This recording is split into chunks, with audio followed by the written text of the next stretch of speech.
Salut à tous, on se retrouve aujourd'hui pour une nouvelle vidéo où nous allons parler un petit peu de ventilateurs avec un pack de chez Cooler Master.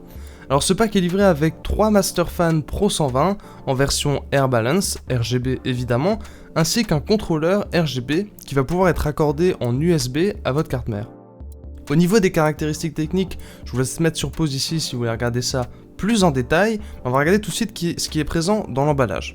Donc, comme je vous le disais avant, on a tout d'abord le contrôleur RGB, qui est habituellement vendu 40 € seul, ainsi que 3 ventilateurs Masterfan Pro 120 qui sont habituellement vendus 20 € pièce. Donc, au total, avec ce pack qui est vendu 80 €, vous réalisez une économie de 20 € au lieu de prendre les pièces une à une. Donc, au niveau du contrôleur RGB, on va regarder ce qui est présent à l'intérieur. Donc, vous avez évidemment tous les câbles ainsi qu'un petit manuel. Donc, vous avez les câbles qui vont récupérer la partie RGB des ventilateurs, ainsi que les câbles qui vont permettre de raccorder ce boîtier à votre carte mère. Le design du contrôleur est très réussi avec cette partie brillante qui présente un logo Cooler Master qui sera rétroéclairé. Il faudra l'alimenter avec un connecteur d'alimentation SATA et on aura ensuite toute la connectique dessus pour brancher nos ventilateurs, mais j'y reviendrai. Justement, au niveau des ventilateurs, ils ont un design assez classique comparé à ce que faisait Cooler Master précédemment. Donc on a des pales transparentes pour bien diffuser le RGB. Alors au niveau des caractéristiques, comme je vous le disais avant, on est sur la version Air Balanced, donc on a un bon compromis entre pression statique et débit d'air, ce qui permettra d'installer ces ventilateurs pour le boîtier directement ou alors sur un ventirad avec ce bon compromis.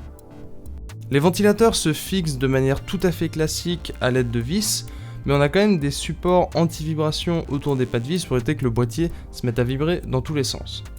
Au niveau du branchement, il faudra raccorder chaque ventilateur au contrôleur qui va gérer uniquement la partie RGB, donc ce n'est pas lui qui va mettre les ventilateurs en mouvement.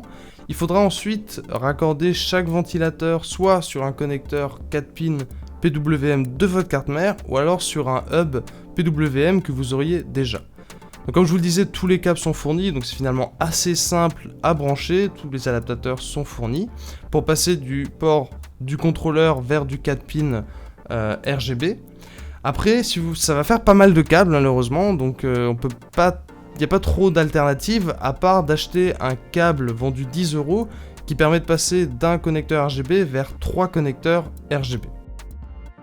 Une fois que votre contrôleur sera alimenté, vous pourrez aller sur le site de Cooler Master pour récupérer le logiciel. Donc au niveau de l'installation, c'est assez simple. J'ai pas rencontré de soucis à ce niveau-là. Il y a une petite mise à jour qui est proposée au début. Et après, vous êtes prêt à paramétrer vos ventilateurs. Le logiciel propose vraiment beaucoup de modes au niveau du rétroéclairage et on peut customiser ça de manière assez précise. J'entrerai pas dans les détails, vous voyez à l'écran ce qu'il est possible de faire. Mais ce qui est pas mal, c'est qu'on a du vrai RGB déjà, donc on peut régler très précisément la couleur. Et on n'est pas obligé de contrôler le rétroéclairage des 3 ventilateurs en même temps. Il est possible de choisir sur quel ventilateur on va appliquer certains effets, ce qui permet d'avoir des choses un petit peu sympas.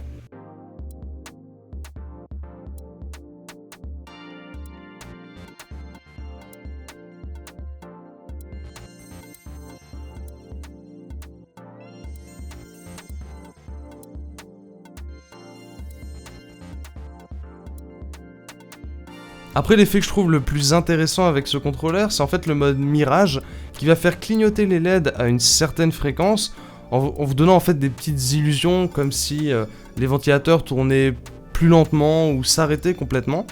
Vous pouvez d'ailleurs régler très précisément la fréquence à laquelle clignotent les LED ou alors prendre un pré-réglage. La seule difficulté, c'est que les ventilateurs doivent tourner à la même vitesse, sinon le rendu est bien moins bon. Alors en conclusion, est-ce que ce pack est intéressant ? Il reste quand même vendu 80 € sur le net actuellement, ce qui peut paraître assez cher, mais on est dans la gamme de prix des autres solutions qui existent.